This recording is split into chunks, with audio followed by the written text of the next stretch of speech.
drawing that nexus between debt and human rights is somebody who is actually an expert on it, and she's our next guest. She's Professor Attiya Waris. She is the UN independent expert on foreign debt, other international financial obligations, and human rights at the UN Human Rights Council. Good morning, Prof. Good morning. How are you? I'm well, thank you very much for asking. Welcome to Fixing the Nation. Thanks. We fix the nation one conversation at a time. I know you're Kenyan. Yes. You're a professor at the University of Nairobi. You gave your inaugural address last week on Friday. Congratulations. Congratulations. What does inaugural address mean? When you become a full professor, you get the opportunity to present your life's work to the world. And of course, with digital systems, literally the whole world.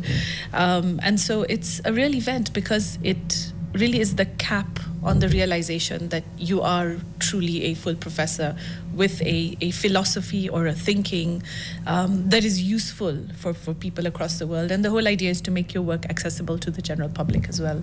So that was on Friday. Right. Yeah. And show us the henna. Yes. That was part of the celebration. Courtesy of my lovely two nieces. Oh, so lovely. Yes. Yeah. Well done. Congratulations. Thank you. Yeah. Janet will welcome you with the day's quote. Yes. And today's quote, Jano? Today's quote is Nelson Mandela, back in 2005.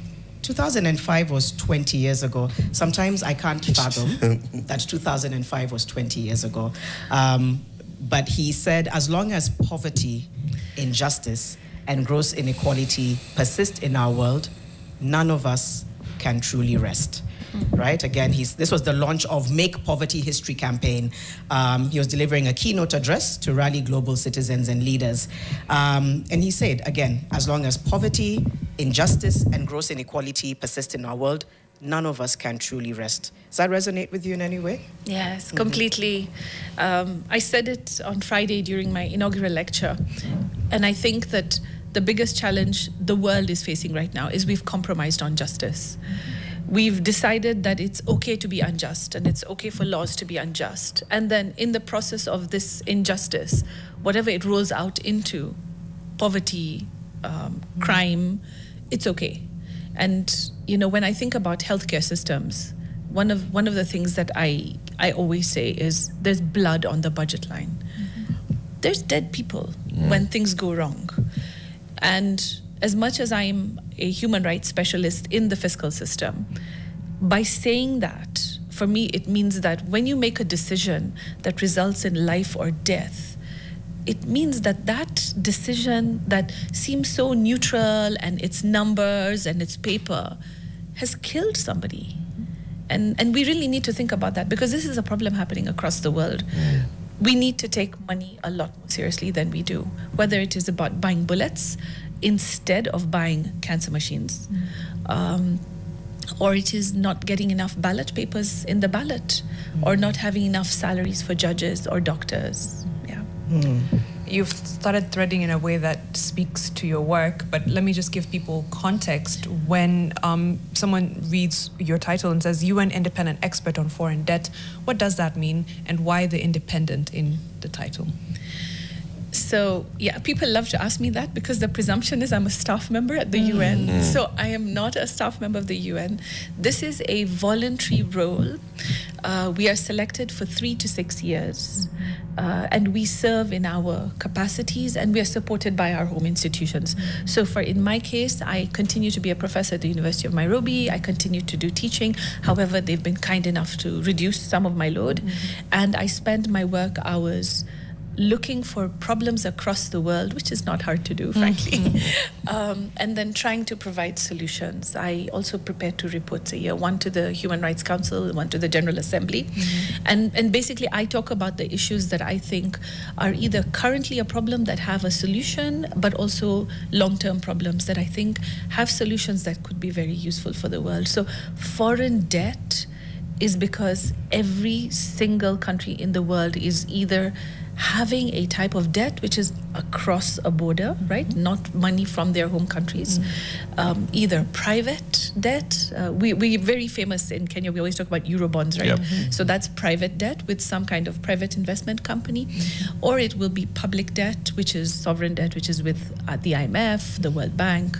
So different types of debt as long as it's cross-border, and how those operate, and then how it affects people in the country, because I always draw everything down to the human being in the village as much as possible. How does that roll? And maybe you've alluded to it, but just curious to know how it shapes policy around, economic, cultural rights. How does it then inform and shape that policy?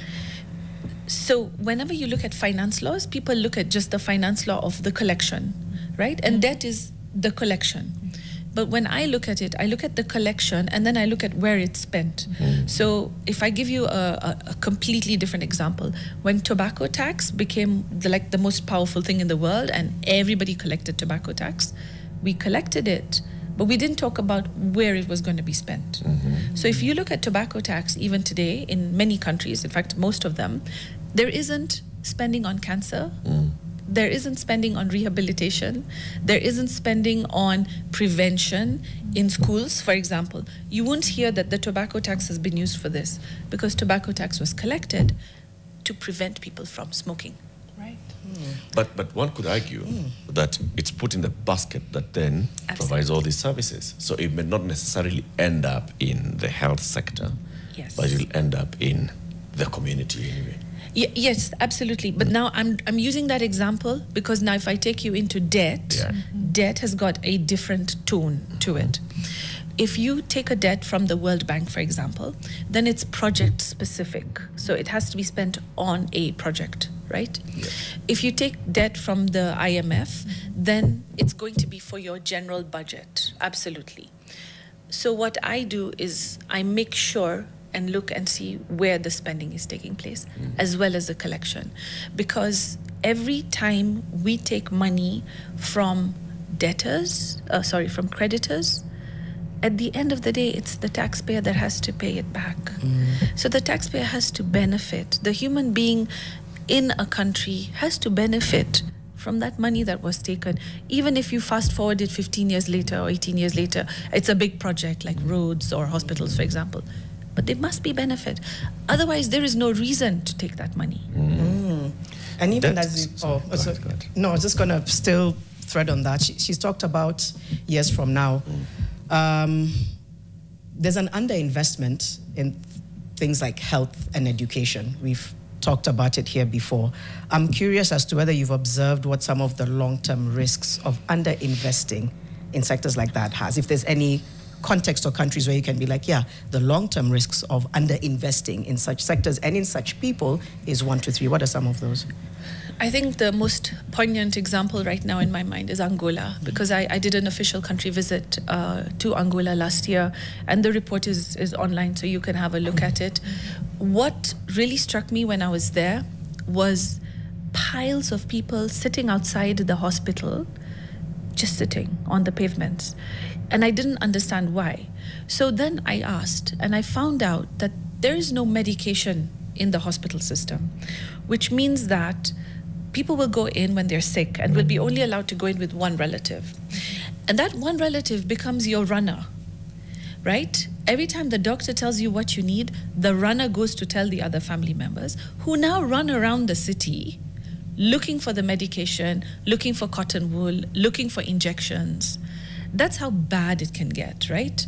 And then you bring it back in, and then your doctor deals with you, right? So let's go back 15, 20 years when they had their civil war, right? So right now, the only real road infrastructure that I saw was the main road along the coastline. The first train system they've really built is the one going into the DRC, straight into the mines. Their oil platform is off the coast. They're doing offshore mining because while there was a war, if you'd done onshore, you couldn't extract, right? So it wasn't necessarily the cheapest, but it was the most practical, right? Let's avoid the people fighting each other. But what you do have now is a country with a birth rate of 1 million a year. And I have never seen so many street children in my entire life. So if you look at debt, They took debt to build the oil platform because, of course, their coffers were stuck. They've actually paid off their debt successfully. Right. But because they paid so well, the private bond investors are so happy with their rate of return, they want a higher rate of return. So you go from paying 8% to paying 13%. It doesn't answer your question maybe the way you thought I would, but it's this really strange examples that pop up all the time. That is what I see. So was that in the contract that allowed for that rate of that jump in from 8 to 13%? It's because there's no laws on private debt. There's no laws. It is the market system. Right. So if you buy something, it goes to demand and supply. You want our money, you're good for it. We want more money in return. And then if you go across to the African Development Bank, where they give like a 3% interest rate, but they have governance requirements around it, then you start to see governments picking the one where there's no governance requirements, but is a higher rate. Now that interest rate, that payment is where you have the biggest pressure point. And frankly, I think this is common knowledge. The stress Kenya went through last year when we were repaying off the debt, I don't think there's a single Kenyan who didn't feel that, that tension. So now imagine that feeling, then you pay it off, and then the next time you go for the loan that you need to continue to build your infrastructure, you're told, you guys were good for it. Give us more money. There is something counterintuitive in that argument, and that is sort of where we are sitting. So how does that make sense for the person on the ground? It means less money for food programs. It means childhood stunting, and frankly, countries that emerge from violence and conflict. And it's the reason I picked Angola, and it's happening in Sudan right now. Where you have violence and conflict, one of the first things that happens is no food. So it isn't even no healthcare. It's no food, right? It's the survival rights. So the right to food, the right to health. No food on the table, immediately 0 to 5 childhood stunting, and childhood stunting includes mental deficiencies as well. So then if I fast forward 15 years and you're now an adult and you're supposed to pay income tax, we're not talking about VAT because everyone's doing that already, right? How will you be economically productive if you didn't have the nutrition to help you be that complete person? Right? Wow. So you already end up just in that cycle. But I wanted to take a couple of steps back. Okay. At the point that a decision is being made to take debt, and the citizen participation in it. Across the globe, on best practice, do citizens get involved in the decision to acquire debt? Is there transparency and accountability in, okay, we need this road, so we need to look for money, and these are our options, and that's why we've picked option A, and this is the cost it's gonna be, and this is how long it'll take us to. So your child, who's now 5 years, will be repaying this debt when they start working, and so on and so forth. Is there anywhere in the world where citizens are involved? The simple answer is no. Shall we close down the show? Okay. Because the answer is actually no. Debt agreements are private. They fall under private law. So the agreement between the IMF and a country is a private agreement. The only time you will see it, a country meaning the government of the day, right? And I will add a nuance to it. When you have a change of government, like from one political party to the other, what you also have is a discovery of debts that were never disclosed. So if I look at a country like Honduras had loads of information, but because they changed political parties from the one that had been there for like decades to a whole new political party, you had a political party entering with an empty treasury, which we always hear in rumors, empty coffers. These are realities. This is every single country in the world. When you're changing from one government to another based on political party, they empty out treasury. They spend absolutely everything. So you walk in to an empty treasury and you walk in to literally a stable of contracts and agreements that no one knew about. That's why you always have big scandals after. Right? And that is why you find governments trying to extend repayment periods just after. Because they've come in and they're like, how we didn't know about this. And that's the reality on the ground. And the thing is, they also then don't know what it was spent on. Because then you don't see the infrastructure. Right. And then you're scrambling. And your people are baying for your blood because they're like, why aren't you delivering? Services. Yes, because there'll be an immediate crash of services right after. Right. And sometimes I joke and I say, I can set my watch on it. So if the IMF thinks you're good for it, you'll get a loan before elections. They think you're going to win. If they think you're not going to win, they're going to give you the loan after. Wait. So you can basically see, you can tell what the IMF thinks. Right. But in international law, Prof, is it right, is it even justice that the citizens of a country do not know the debts a debt obligation that their government is getting into, yet they are the ones to pay the debts? No, it's not right. No. I think it's unacceptable. If we go back like 70, 80 years ago, other countries would disclose. So I give you the example of Germany. Germany took on debt after World War II because of rebuilding and reparations for causing wars. Let's not forget that, right? And paying off for the Holocaust. But their debt was forgiven. It was public knowledge. And then the US agreed to actually allow them to tax US companies in Germany. Unprecedented, never happened since. Okay? But what you have is a scenario where it was disclosed. Germany, for example, in its constitution, was refusing to take on any debt. Until this year, they changed that law. That could be another conversation we can have. But it's in their constitution, and it's a conversation they have all the time. When it comes to developing countries, we all signed on to constitutions that sometimes have almost no reference to finance at all. Like if I look at Rwanda's constitution, just says they shall be a contingency fund. That's it. And that's it. That's it. No yes. details. Others say nothing. Like, and I did an analysis of all African constitutions in 2016, 2017, just to get a sense of what's going on. There isn't language of rights. There's language of power. There's language of obligation on finance. So suddenly you're telling people, the same way we did it in sessional paper number 10, right? Kenya's history. It said, you'll keep paying taxes, you'll be paying finances. But we'll develop elsewhere. Yes, no, and you keep looking after your families. You'll keep paying for social services.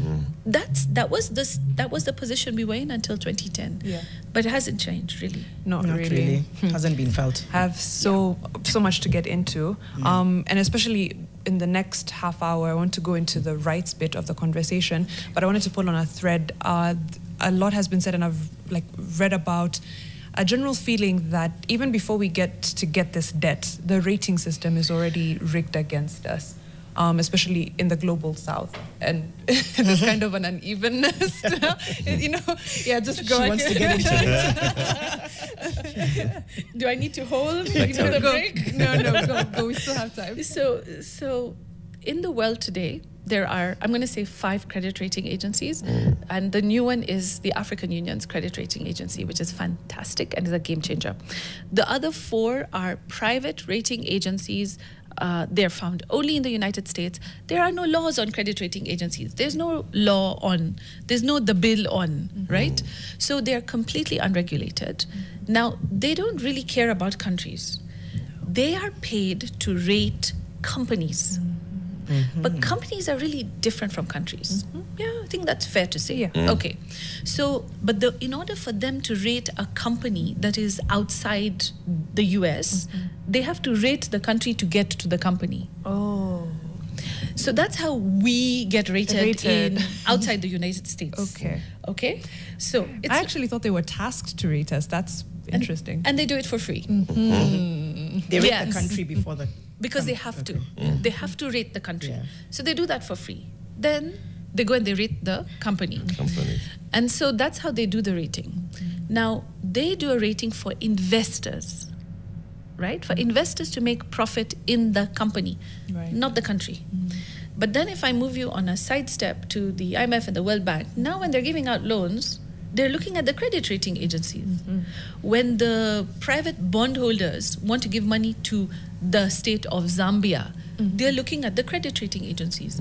And when they look at them, they're like, oh, but you didn't get upgraded. And then that takes me to that very strange decision that happened last year in Kenya, where after that pressure and that 5 seconds of celebration I think government went through, we got downgraded for paying off our debt. Yeah.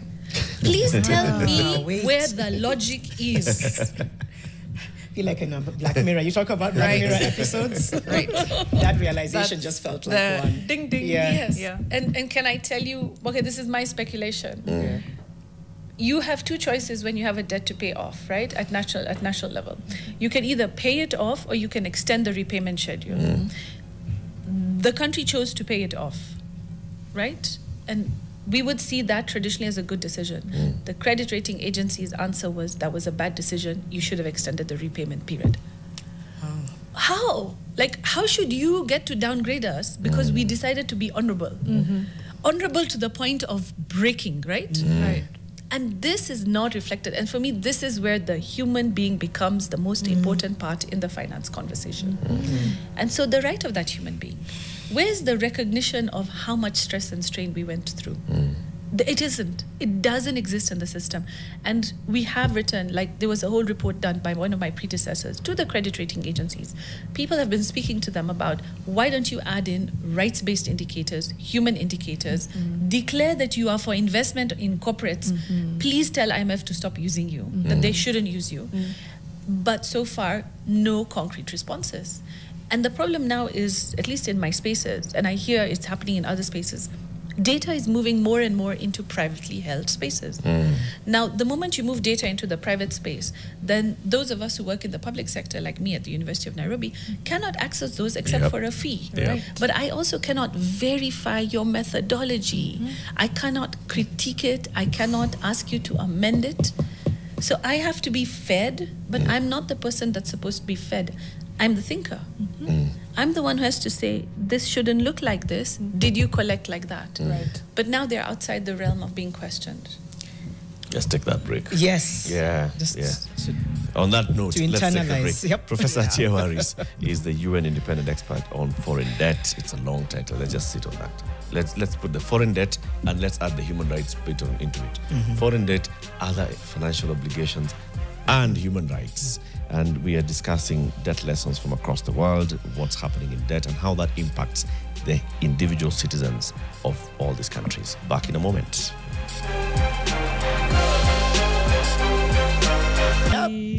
Hussein Kiria on Facebook says, do you sometimes feel like I do when it comes to Kenyan debt? It's just a long con game. That's somebody else said, Prof mentioned Eurobond and my intestines relocated to my throat. It's a trigger. They're like, Eurobond.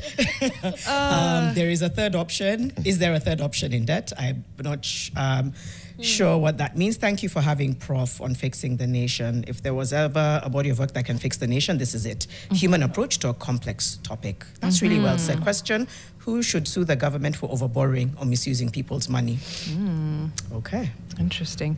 All right, we're getting back into the conversation with Prof, but I think that's a good place to start. Is there a precedent anywhere in the world where citizens have sued government or any accountability? We were not involved. Yeah, it's not our debt. No, because if you didn't have the agreement, what are you suing based on? Right? But there was in Kenya the Okoa Uchumi campaign that had all of those documents coming out, and there's been a lot of debates and reflections on that. But honestly, for you to sue, you need the legal documents. If the legal documents have a secrecy provision, which they do, then you have to disclose how you got them in order to file the court case, right? More often what is happening now is, do you sue your country for taking on the debt, right? Or do you sue the creditor? For lending. So those are the conversations that are starting to happen. So the Argentine government, I think, or it was some particular civil societies, sued the IMF in the US courts because there was a law that allows you to do that previously. But that's actually part of what I work on, which is the absence of an international financial architecture. We've been talking about IFA because of the financing for development conversations happening next month in Seville. And honestly, there isn't an architecture. There isn't a place to go for dispute resolution. There isn't a global judiciary. So there's really nowhere to go. There isn't even a place for a country to go if they dispute the interest rate with the credit rating agency or with the IMF. So I hear it when people are like, can we sue our governments? And then I'm like, well, but there's a bigger structural problem. You might go and sue your government and try and get them to fix stuff, which is fair, and you're in your rights to do that. But then you're missing the point of even getting the loan is a whole other drama. And the government you're suing may not even be the government that took the loan. Right? Wow. So then they wouldn't know where the money went. But then who do you hold responsible?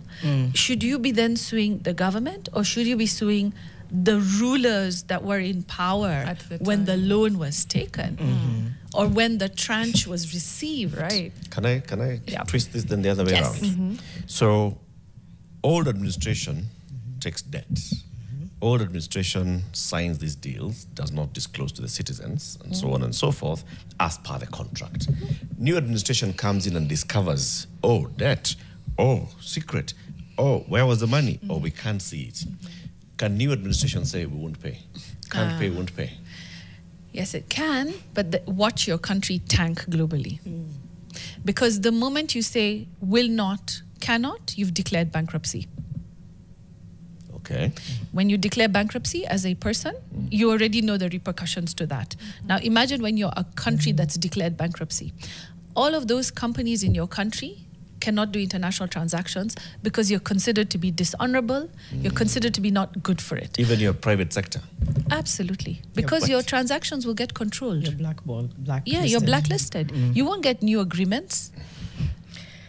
So It's about trust, right? As an innocent citizen whose government decided to go and borrow and take tea with that money, right? And I'm the one who's paying tax, and that tax is going to pay the debt, and it's not servicing me.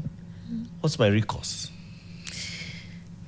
Pay the taxes so that they can pay the debt, because that's the only way to get out of the hole that you're in. Prof, But I'm telling you what the system is right now. As of now. You're asking me, you're not telling me what should we do. You're asking me what is it right now. Yep. And I think it's a good question because not the You now we have can no do it. choice. We can go into what can we do then? what can we do? What's best case scenario, best practice internationally, if you have any examples, and you have them, of course. Yeah, and then what should we do? So you can, as things you stand can right officially, now, Prof, as you answer, 8 bob out of every 10 is going to pay debt. Yes. And there's a high chance that it could even be 10 out of 10 that's going to pay debt. The way things are going. Yes. So? Yes. So let's start with, there isn't a global system. So what I tell people is we need a global system to declare that these agreements need to be out in the public domain, right? Because even now, when we talk about debt, you can talk about the figures because we see our budgets, but we cannot see the conditionalities to it. We cannot see, do we do carbon taxes or do we do increased in income tax? Why is there this back and forth? What is going on with that, right? So step one, we have to see the information. So there is a global campaign asking for public disclosure of all debt agreements. Hence, an international institution that can house those documents, and we can see what our guys have been doing. And we can start backwards. We can start 30 years backwards. We can give the current government some respite across the world and just say, okay, let's see what you guys have been doing since independence up to the 1980s, right? Many of those have passed away, hopefully. Right. So, there's no political dig, ramifications to that. Okay.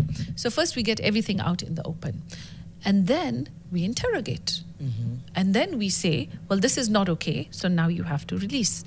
And I am part of a global campaign for cancellation of debt globally. Because you see this thing I just explained to you? Yeah. Like, people don't know.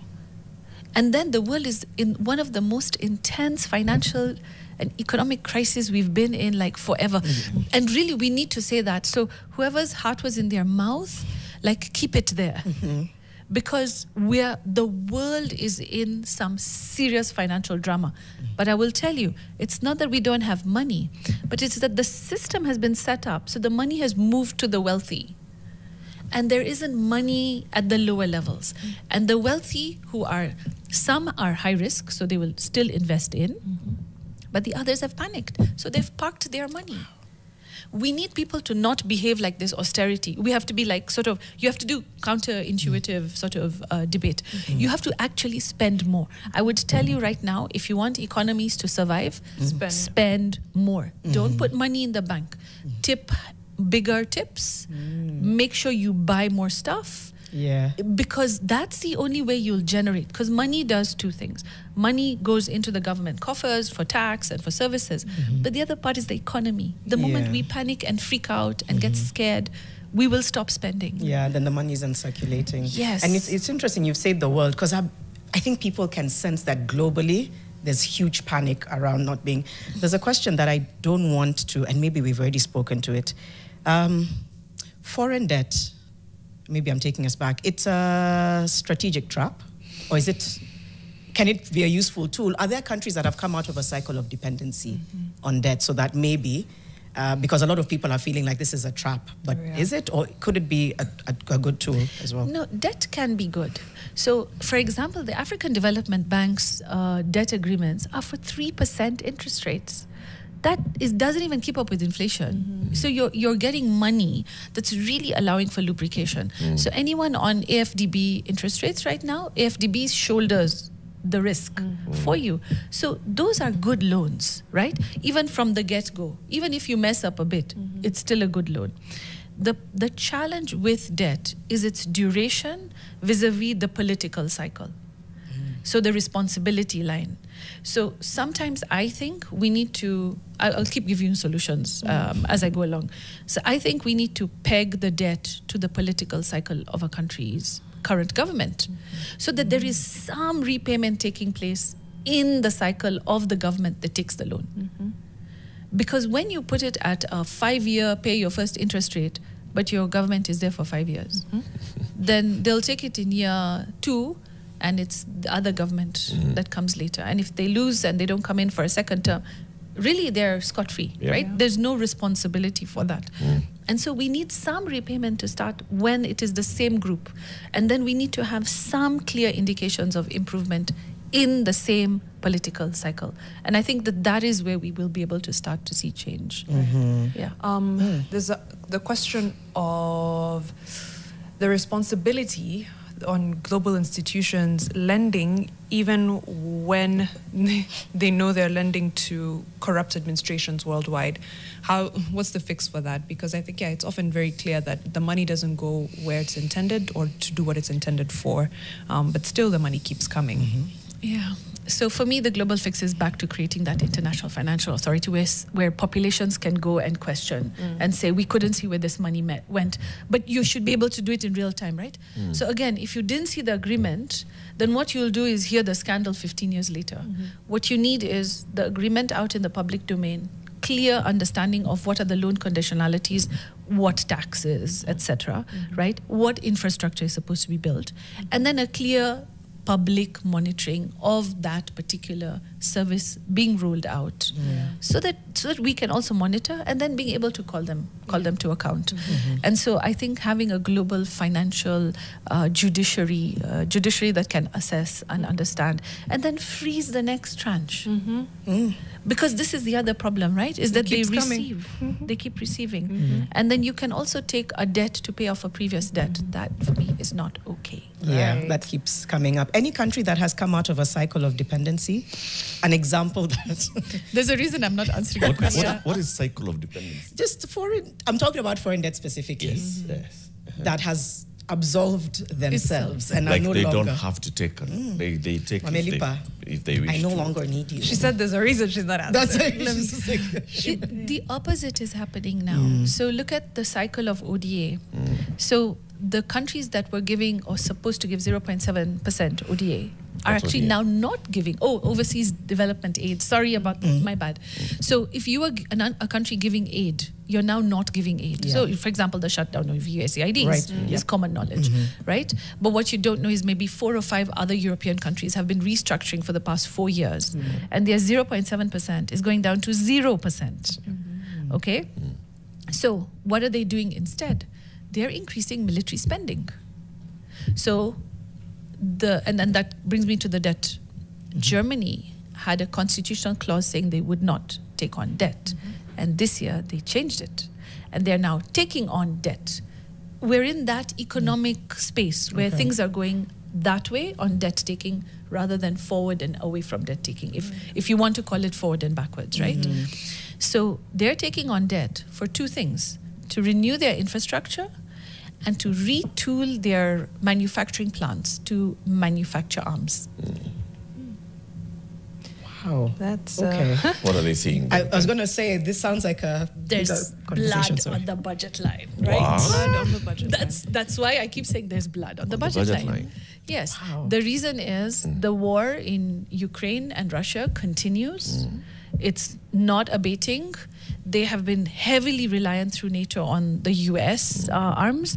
With the change in US government, that it is very public. They have been withdrawing their support. And so these European countries that previously were heavily reliant on the United States for their military expenditure, They realize they've got to do something. on their own. Wait, Prof? Just Okay. before. Go on. Just Go on. quick one. Just a quick one. Because she mentioned taxation, and I was like, before I forget, I wanted to get into. That's also what you're going into.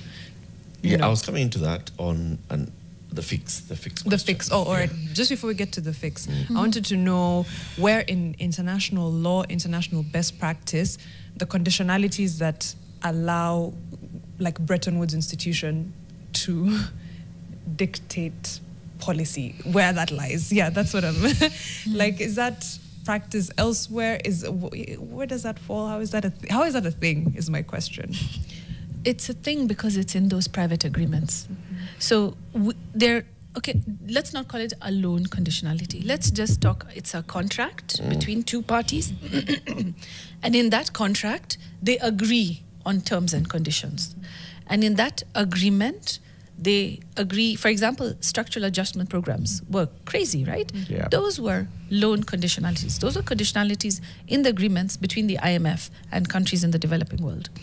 So now, as time has gone by, they came out and said, no, actually, we were not successful. Yeah, clearly that was not a good idea. Oh, the doing good business index of the World Bank was declared as being unreliable. They've rejigged it now, but people still rely on the old version. Okay. And now you move fast forward, and from about 2015, 2016, and this is publicly declared information that I've heard from IMF officials, is that we now look towards tax conditionalities. So before it was restructure your government like this, do this in your administration. They were like, okay, this we couldn't. So what can we do? We can say, you have taken money from us, you have to pay us money back. Okay, let's look at how they're paying us money back, and let's tell them that's how you're going to pay us money back. Now, the problem is there's a conflict of interest there, because who are we collecting it from versus for whom was the investment made? Yep. So say you're building a big road or a rail system, then who's the big user? It's going to be companies, it's going to be ports, it's going to be goods being ferried. People are not the big number. So then why is the solution to an infrastructure bond increase in VAT? Shouldn't it be increased in corporate tax? Yeah, okay. Yeah, see, you're going there yourselves. So for me, that's the thing. It's not logical. The system is not logical. But the way the IMF do it is then they do a blueprint across all the countries. So I remember once when I was in India, Bangladesh, Sri Lanka, Uganda, Tanzania, and Kenya, like in the same 2-3 week period. And it was really strange because I kept following IMF officials everywhere and was not deliberate. I just happened to be doing my research cycle. And as I was doing the research cycle, they were all passing VAT acts, and they were all passing VAT acts with 16%. And I was like, hold up. There's something a bit weird about this. So this is the thing. They come, they prescribe, and then you follow through. But then you don't meet your own local experts. And you don't deal with them to say, why are we doing this and why are we not doing that? And so for me, that's also part of the problem. As much as we celebrate me being the first fiscal law professor, that's also super sad. So what are the other 50 countries doing? Because at least I'm here. That's if government is listening to me, right? But, so what's happening in these other countries? And it's scary. It's scary because you don't have a homegrown specialist to actually try and explain engage. Or to counter. Okay. Yeah. I want to come back to the sovereign. The sovereign are the people, right? And we are talking about all this and how it impacts the people. Is law a possible fix? Domestic law. So, for instance, in Kenya, we have a constitution that specifically mentions public finance, Chapter 12, and Part 4 of that, Part 5, which one is this that mentions public debt? Part 3, revenue-raising powers and the public debt. The word debt is in our constitution. And then we have laws that make this work, the Public Finance Management Act and so on and so forth. Is law a possible fix to force governments to disclose debt? It can be a fix if they implement. I think that's the biggest challenge. So Kenya's constitution probably has the best set of provisions on the continent, without a doubt. It also has principles, right? Fairness is in the constitution, which is fantastic, right? But how do we implement it? Where's the provision in the Income Tax Act or the Tax Procedures Act that says constitutional principle of fairness is unpacked in the following way? Where's that engagement with it? Because you have to have, how does a country bite into it? How do people then bite into these principles that we've passed? So we've gone a long way, but most countries don't have it. Remember, most countries just have nothing or there's a contingency fund or whatever, right? And if I look at the tax collection in those countries, I keep remembering a country like, I think it's Senegal is like 0.3% of its population over the age of 18 pay income tax. 0.3%. So we're at 30. South Africa comes to be at 100. Yeah, so that means there's no informal economy. Huh? Interesting, right? So these are questions. But then if I come back to, okay, so then what do we do? Well, we need to make sure the laws are actually giving clear guidance on which step to go to. Unfortunately, in the case of tax and finance, because that's where you'd get the bill every year, it's always about how much more to collect and then how to make the procedure of collection easier. It's never been about how do we enact those principles in the Constitution to roll them out in this process. And I think that is what is missing. And across the world, it is a similar challenge. When I was in Honduras and I was helping the government there, Honduras had a particular political party that had been power for a really long time, and they had a tax holiday for a special economic zone. And that special economic zone gets to export 100% tax-free, okay? And as they were coming up to elections, they changed the law. So I want you to see how law can change without even guys knowing what's going on. And they went from 100% export and 100% tax-free export to 50% resale back into the country, but full tax break. They went then down all the way to 5. They went and they said, you only have to export 5%, 95% you can sell locally. And then they went to 100%. You can sell 100% of your tax-free production domestically. What about all the local companies that are struggling and paying taxes? You're killing your local companies. So could they change it? Could the people change it? Well, they had an attempted coup that didn't work, but then they got this whole new political party and they voted and they have a complete change in government now, right? But it's now 2 to 3 years and they haven't managed to change the law because of the deadlock in their Congress. Wait, Prof. Okay, yeah. Thank you. We need a part 2. We do. And many more. I'm just going to say, it needs to be a series. Yes, this needs to be a series. Unlocking. Yeah, please, next time you're around, Yes. holla, come back. Thank you very much. Thank you very much for joining us. Professor Attiya Waris is a UN independent expert on foreign debt, international obligations, and human rights. And she's been our guest, just taking us through debt lessons from across the globe.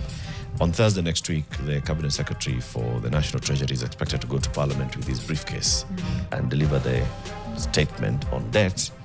and not on debt, but on the budget. And that's why we're having a budget conversations all through this June. Next up is Faith and Kinyanjui, who's a public finance management expert, on why all of us should train our eyes on the next year's financial budget. It's coming up to 8 a.m. Good morning.